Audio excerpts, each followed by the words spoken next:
Me watching the film that I've seen a bajillion times like it's the first time. Y'all are over here commenting, and I'm like, Hello, what's family. gonna happen next? Hello, friends. Hop on in. I love it. Okay. Thank you, Mama Breneman. I was watching your face as we were watching that, and you're like, I could see you just tearing up. Literally. I mean, like, how many times have I seen this film, and it wrote it, act, and it gets me every time. The music, though. Everyone knows. Cinematographer, she DP'd this whole thing. She's doing very cool things right now because she is down in Guatemala. Filming. So jealous. I know. We wish we were filming in Guatemala. Man. Stunning. I think that we have a miniature delay. Hold on, we'll let things catch up a little bit. We are also international because we are in Guatemala and Scotland. Our beautiful Tori is in Scotland, so Hawthorn is all over the world right now. I am tuning in from overseas. We do have a question. Is our music available to stream anywhere? Yes. So Kenji actually has put it on his own Spotify, so that's a good shout. I will send that out to everyone following this live stream. Put it on the list right now because that'll be promoted on the Iron Owl Films page because he has his own Spotify, and that's where all the soundtrack is. Gotcha. We will redirect people to Kenji's Spotify. Yes, Kenji composed all of the music save for that little banjo lick that we heard earlier. That was my cousin once removed, I think is our proper terminology there. Jesse Buckwalter. I had written some lyrics originally for that song. We ended up having to just cut it for time, but we kept the melody anyway because it was so beautiful and really fit the sort of the theme and sort of the atmosphere that we were going for. Yeah, I'm seeing a couple other questions come in. Yeah. You do the inspiration for the script. Inspiration for the script. As well. Great question.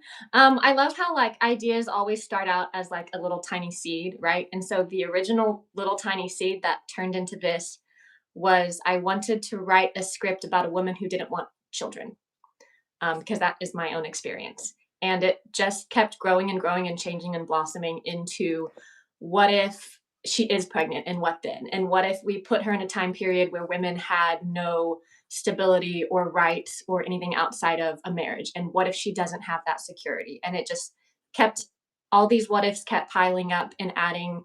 And it turned out to be this really beautiful depiction of grief, of humanity, and the expectations of women, especially at that time, and what that means to be pregnant and a widow in that time. And then just these two women who are grieving the same person and how they can lift each other up, and ultimately the different things that's needed to let go of things and to be able to move on. And as tragic as it is for Layla, that was being able to move on from all of the loss that she had, and Sybil kind of letting her emotions out and letting her feel. So started as a nugget, grew into something really, really beautiful. Great question, sister o' mine. Jake asks, what was the most stressful thing about filming? And the cat that did meow, yes, was Calli's cat, Bella. She wants to join in on the party. But yeah, who wants to go first about stress? Tori? Oh no, I'm Tori, frozen. I'm going to pause. You're frozen for everybody in the chat. So we're going to do a quick recap. Tori says, planning a shoot's like planning a wedding.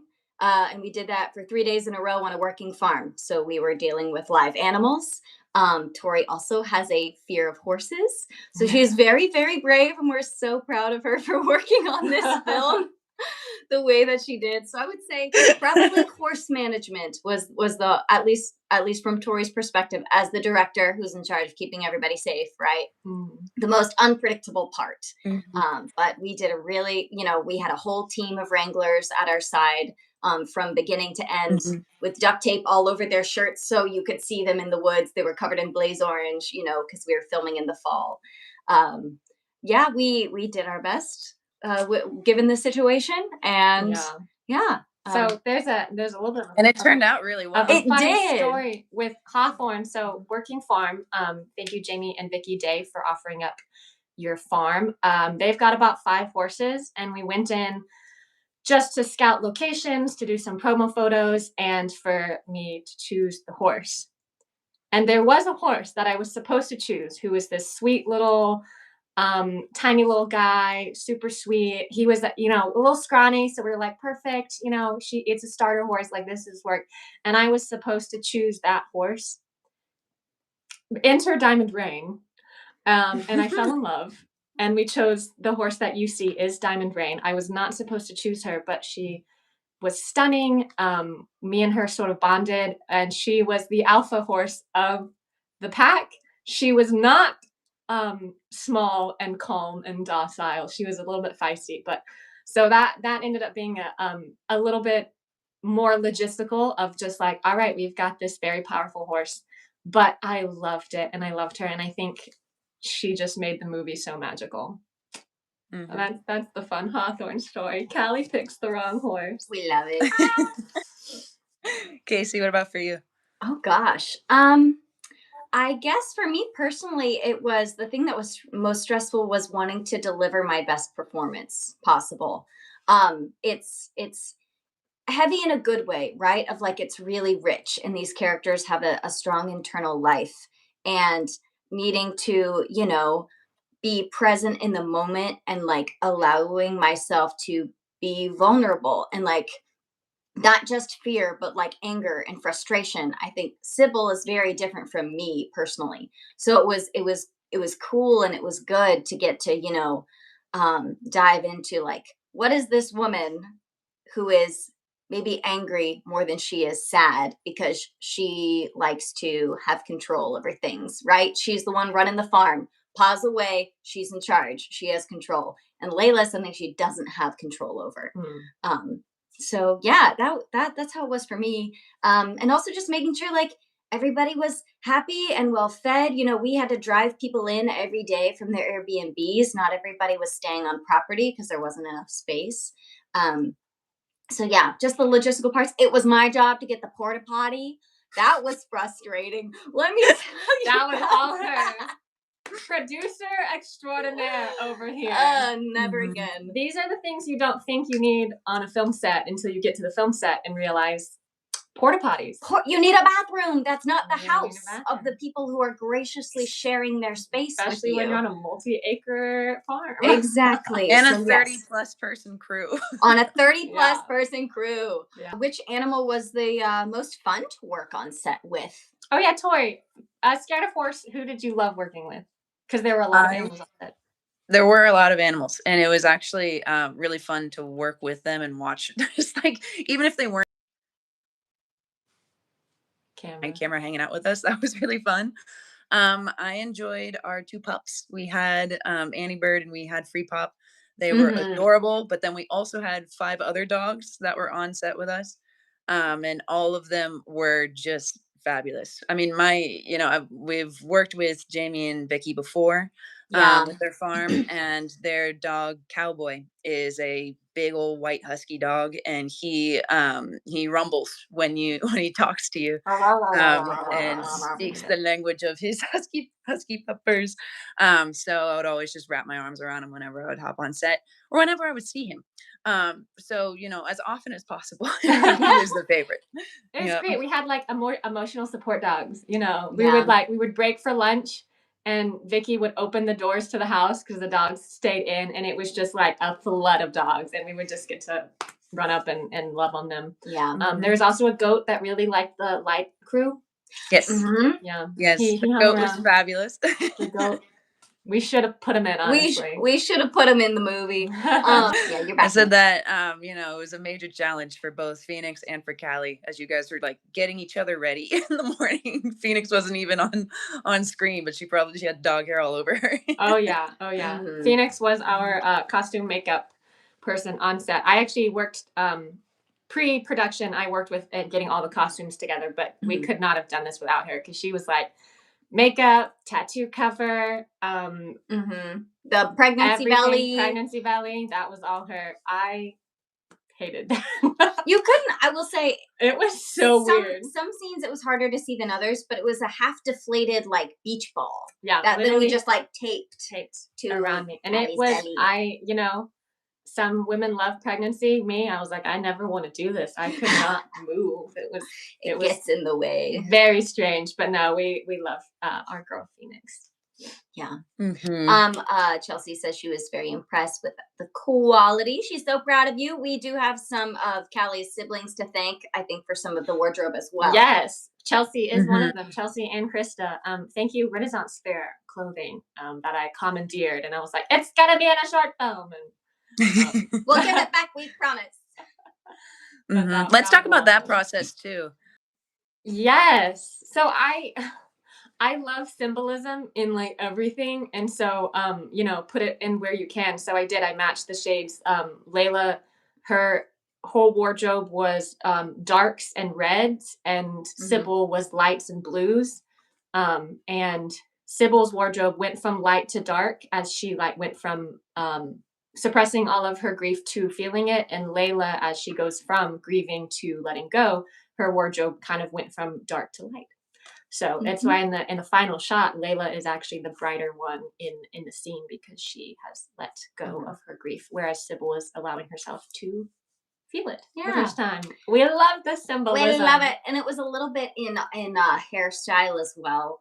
Sybil wore her hair down most of the time, and then in the end, you see it sort of put up in a bun. And Layla's was the opposite, so she was down at the end, sort of, the physical expression of like release, right, and like relax and freedom in that way, as opposed to being up and kind of messy. Yeah, the nuances. And so in that way, color often tricks our minds to feel and to respond to certain things, and that's innate in just human psychology. So costumes and our props and our production design and our coloring of our shots are also, every decision, we're hyper aware of the decisions that we were making in order to elicit, because as you guys were going through this emotional journey with us. Yeah, for sure. And that comes through with music as well. We had, I don't remember how many passes we were allowed with Kenji, but I think maybe it was 3, where we were able to offer tweaks of like, this needs to feel more sad, or this needs to feel like more elated. And he was very, very good at taking like adjectives and turning them into sound and like music to like evoke the emotional complexity of each beat of the scene, because you can't be sad the whole time. That's exhausting, and it doesn't give us a place to grow. So we needed to have highs and lows throughout, to be a part of the journey, because it the story doesn't happen in 16 minutes. We cover several months of time, of Layla being at the farm. We love a montage. We do. I love a montage.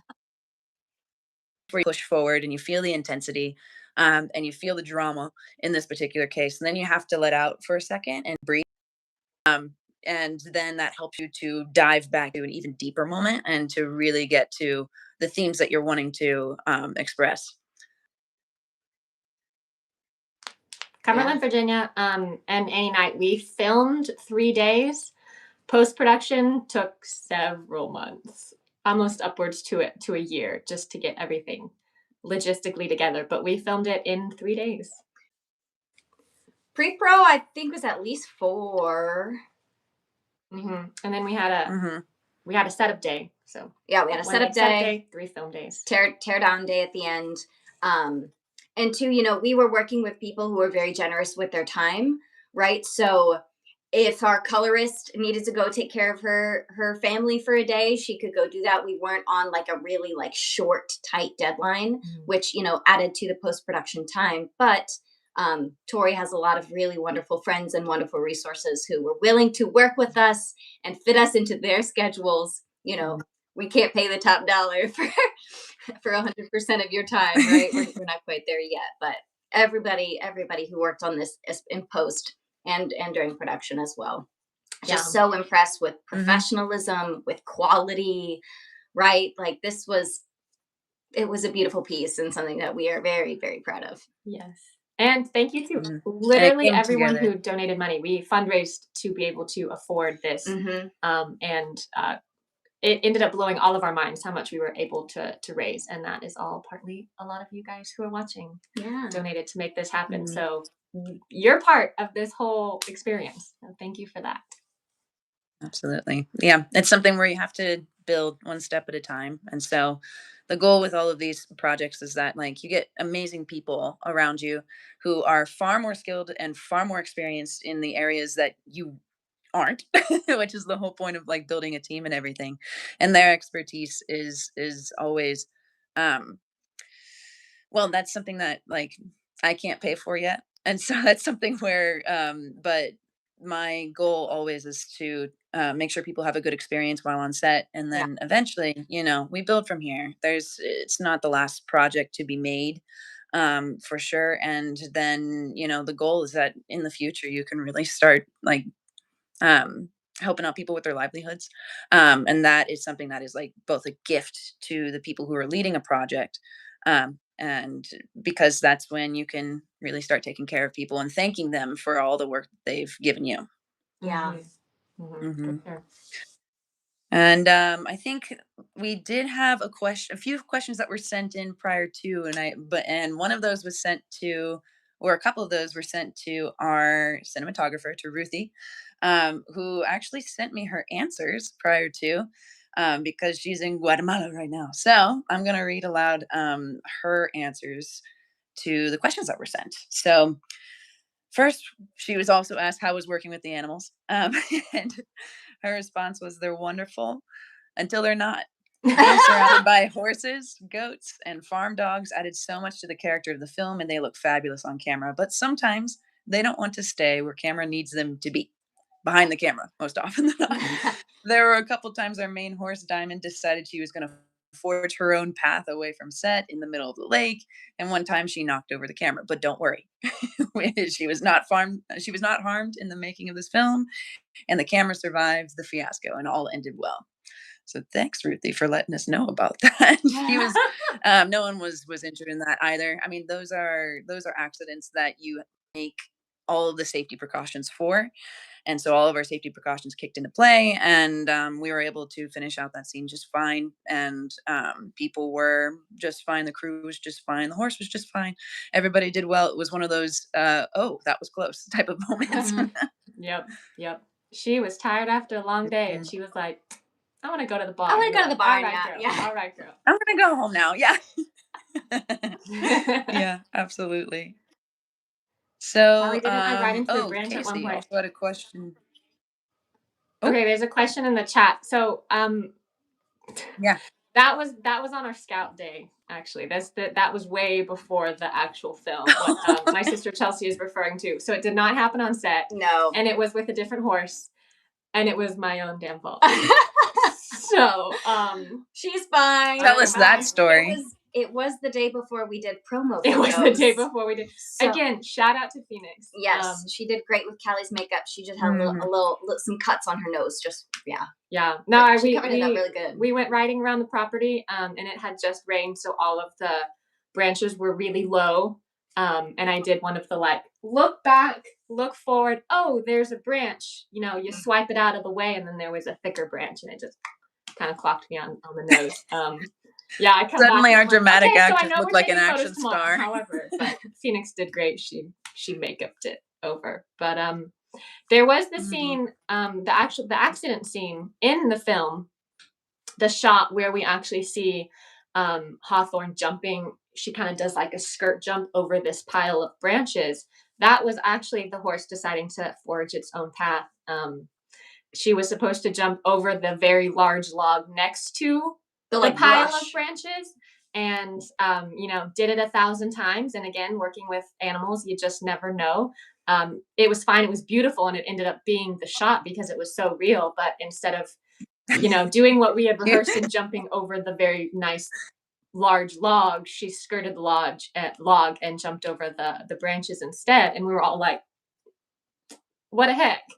But Tori was like, oh my gosh, that's the shot. That's the shot, because it wasn't supposed to happen. And I probably had a very genuine reaction on my face of like, this is not what she's supposed to be doing. So That's the other little And well, fun you went back and did horse it a couple story. more times. Yeah, you did it flawlessly a Oh couple yeah, more she times did it afterward, fine. and She then was like, it was like sailing over the log the next time. But I think she knew. I think the horses are very smart. I think she was like, this is the shot. I'm gonna go this way. It's really what you guys want. Oh, I really like my hat. I was supposed to wear it in more scenes than I did, but we were responsible for our own wardrobe and I wasn't entirely on top of it. So it really only had its featured moment when we were down by the creek. So I love that hat. It was such a vibe. I think my favorite outfit is the blouse and skirt that I was wearing to I think when we were walking up through the trees, there's a cat, through the trees by the lake when we were calling the dogs and the dogs are running with us.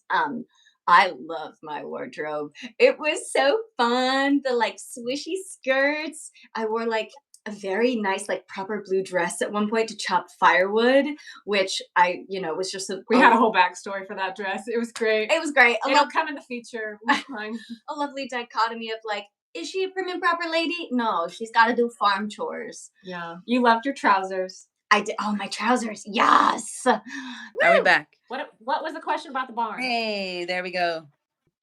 With directing some pretty intense moments like that, like it's almost like an anxiety attack, but it's something where I mean, to me, in getting to know people and all of the psychology of that is just like people don't try to cry. We don't try to force those types of emotions. Those things happen in spite of us. We always try to stop that.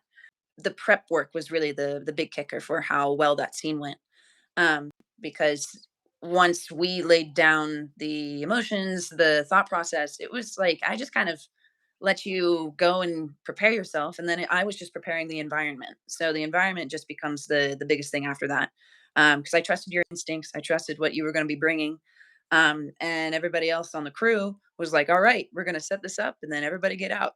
Yeah. So we had it was just like when we actually started the recording process, we had it was just Ruthie, it was just Connie, and it was you and I. And I think that was it. And so we everybody else stepped away from the set for that moment so we could just give you space to focus, and it was also very quiet. But my thought process as well was like, if you're taking someone on an emotional roller coaster way up here, then you got to allow them time to come down out of it. So I didn't cut in between takes, and Ruthie was prepared for that with her shoulder rig and the camera. And so we just ran the take for like 7 minutes. And I was back at the monitor, just calling things out to you, things to think about, things to process through, and things to react. Obviously don't see in the edit because we can do the magic of taking all that out. And I think it was just trying to sense that moment when you actually released and allowed yourself to grieve, very in a pretend environment, but it was also incredibly real at that particular point in time. So what was that experience like for you? Yeah, I think one of our questions was like, what was the hardest scene for me to film? And I would actually say the barn scene as a whole, but that first half where it's just Layla and she's drinking, um, was actually strangely easy because you, Tori, had set up the environment so well. And I think for me as an actor, I can work really well, especially if I have a director in my ear. And Tori, again, she sets the stage and she's calling out things that are eliciting emotions, and every time I would stop drinking, she'd be like, drink, you gotta drink, you gotta, and she'd give these little cues of the groundwork that we had laid down, and that just really helped me like feel like I wasn't just alone in front of a camera. I was living in this moment, and the moment, and it was like a 7-minute take of just me kind of pacing back and forth in this barn with this bottle, and it was tea. It was tea. It's whiskey. She's obviously trying to get rid of the baby in the show, but and having kind of the mental the mental dialogue as Layla of what she's going through and how hard this is and how trapped she feels. And then it's in the show, the moment that I broke. You can see it. It's right before Layla comes in that scene, or Sybil, right before Sybil comes in. You can see me break. And as soon as I did, Tori yells, "Cut." She sweeps in, she gives me a big hug. I let breathe and let it go. But it was really cathartic. And those scenes can be really, really beautiful. The hardest scene for me was then the next scene we had to do, because that particular scene couldn't just be one long shot and we were done. We needed a wide, we needed close-ups with the slap and then the emotion there. So the scene of Layla, admitting, I can't do this. I can't do this. We had to do a couple of takes. And so that was challenging because I needed to hit that emotion and that high every single time. And also remembering that she's pretty intoxicated at this point. And so where the balance of like intoxication and emotion and grief comes through. But the take, the take we used, I felt it. And even in afterwards when we had wrapped and we went and we watched the scene, I was like, that's the scene. That one was challenging. Keeping that emotion from multiple takes was really, really and building up to it, and then also like keeping pace. A 1, 2, 3 go never works. And Tori's talking about like feeling out the roller coaster of emotions, right? And I think that's truly the sign of a good director. Tipping my hat. Because the people who are like 1, 2, 3 go, and it's like and now action, and you're like, oh, I have to cry, right? It doesn't work, and it's not good, and that it really does speak to the necessity of building trust between a director and their team and their performers. Because the scene with Calli pacing in the barn stall, and Tori's over here yelling stuff at her that like, it's not nice, right? And it's like supposed to make her feel traumatizing my friends. And like he's dead. It's your fault. Like stuff that's not true and not even true to the story. But it's like, what's the internal dialogue of a person who is very sad and doesn't know how to handle it? What are some of the things you tell yourself that aren't true? And Tori was. And what are the evil parts of a director that wants to yell that stuff in the middle of the night in a bar? Yeah, that's the real story. And like she provides. That's the real deal. She provides that, and then we'll give you a hug afterwards, because like we're doing our job. We're telling a story, but she helps make it possible and feel organic, I guess. Yeah. I mean, and shout out to Ruthie too, because Ruthie obviously had the camera in we were in a horse stall in that particular scene. So Ruthie is in there with me. And she has such an amazing eye for cinematography, and she's catching things that, in switching her angle and stuff. And just, I mean, like the whole collaboration between all of us, and the importance of backstory too, knowing these characters inside out. And I, would love to make this into a feature one day, because there is so much backstory that is only up here. Up here. Well, I think with our last 5 minutes, we can answer these last 2 questions. And yes, Purgatory Ironworks, good to see you. I do believe that the film could have used some blacksmithing, but we'll get you on some other ones. We'll get you in there. So, what did you each learn about yourselves and your trade from doing this film? Ooh, I've been looking at your question, Robert, and I still don't know how to answer it. I think I learned to trust myself. And this was something I learned after the fact, because in the moment, I don't think Casey personally was very confident in herself or secure in herself. There was a lot of comparison happening in my head, which is the thief of joy and, of the pursuit of happiness, especially in a creative work like making a short film. And just, film in general and pursuing the thing that you love. So I think I matured a lot, both during and then after the fact of, I am my own performer and I am my own person, and I need to play a character authentically to myself and not what I think people might want to see. Unless, of course, it's a part of the collaborative process of my writer and my director, right? Of like, how about XYZ, right? And then it becomes like a joint effort. But yeah, just for me, it was like learning that like I can make choices and that's okay, and to not be so self-conscious. Yeah, trusting your instincts. Yeah. She's got good instincts. Doesn't trust them. I'm trying. We're working on it. I think for me, a lot of the really, really difficult for me was as a writer, and I mostly write novels. And novels don't really end up in anyone's hands other than like an editor. But this was something that I had written, and I had, through the writing process, I had this very, very specific vision in my head because it would just play in my head as I'm writing it, and the way that I think, why I imagine things. And handing that over to other people to be like, here is this piece of my heart. You're going to change it. And not necessarily like change the words, but change the image in my head. And that's okay. And having to like surrender that was way more challenging than I thought it would be. And I'm so, so thankful for Tori and Ruthie and, you know, even Connie, the sound woman, and our whole team. But especially Tori and Ruthie, because I could trust their creative vision. And we had so many meetings that we were like, all right, we are on the same page. And when we got to set, I had to be like, all right, Calli is now the actor, not the writer. And I had to just give it all to Tori and trust her instincts and trust her, like trust the process. And the planning.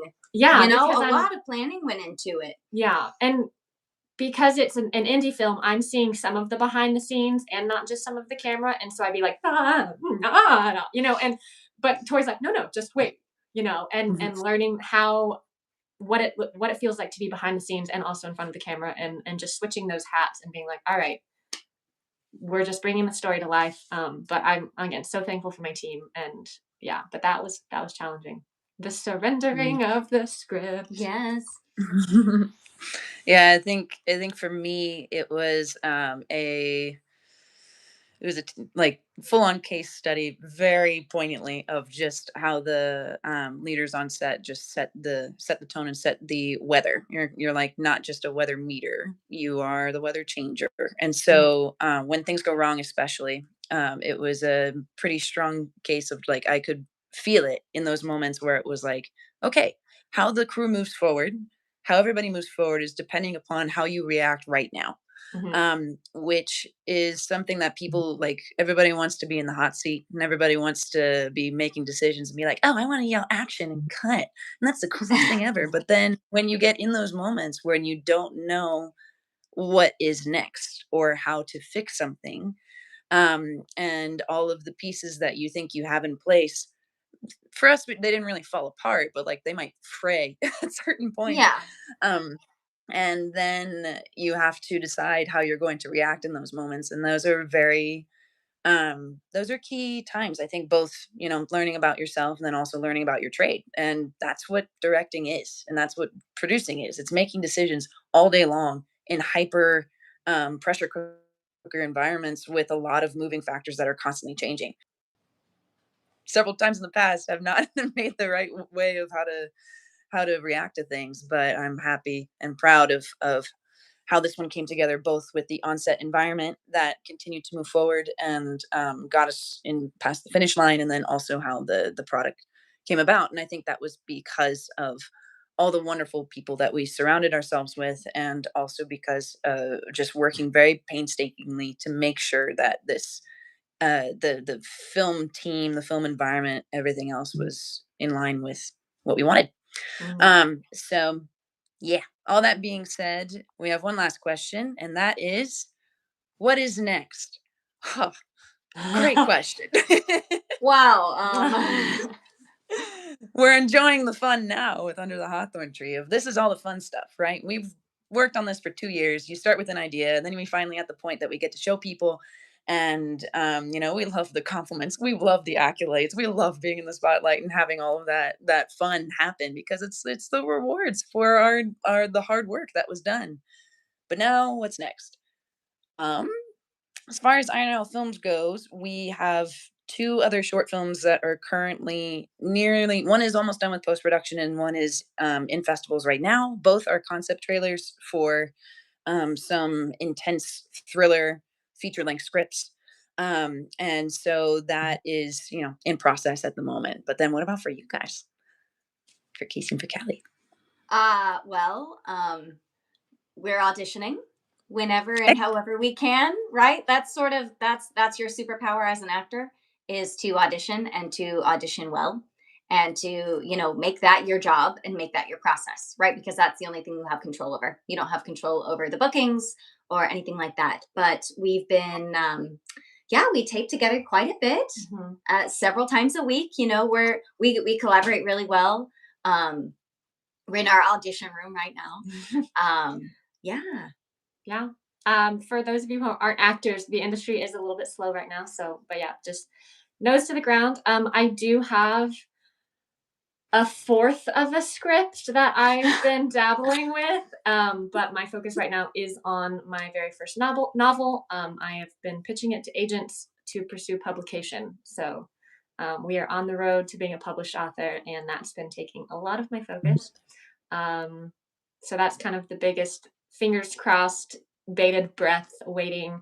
And then, yeah, I need to get back into the script because this is inspiring me, and I miss it. I'm ready for the next one. Me too. I did write a little like rom-com, I guess, short film about pet sitting, because that's something that I have a lot of personal experience in.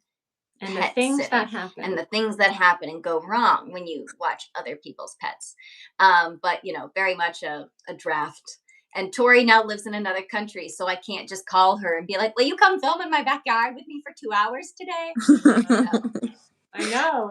We love all of your big things, Tori, but we are sad to see you so far away. Yeah. Oh man, it's only a short flight. Just hop over the pond. Yeah, just over the pond. Yeah, over the pond. But yeah, so I believe that draws our Q&A to a close for the evening. A few things for all of our people who are still watching, and for those who eventually come and watch the recap of this. The recap will be available as soon as we are done here. It will upload, and so then you can tell friends, you can have them come and see a little bit of the behind the scenes with us goofy characters who made this really sad movie. And then from here, our biggest thing is that we just want the most amount of people to see it. So take the movie, and you can share that link as long and as many times as you want to, for however long that you want to. It will be on YouTube forever. So send it to your friends, send it to your family, just to showcase a bit of some indie film work. And yeah, we appreciate you all joining us for this evening. And just keep an eye out on the Iron Owl Films social pages that we have, and this is on YouTube, on Instagram, and on Facebook, and there will be other updates for other projects and for this project as we continue. We had a couple reviews come in for the movie, and we are happy and looking forward to sharing those. We're going to share those with you soon. Yes. So thank you for being here. We're very excited to see what comes up next. So that's been us. Eternally grateful for all of y'all. Yes. Thanks for being here. Thank you, guys. Have a great rest of your night, and we'll see you next time.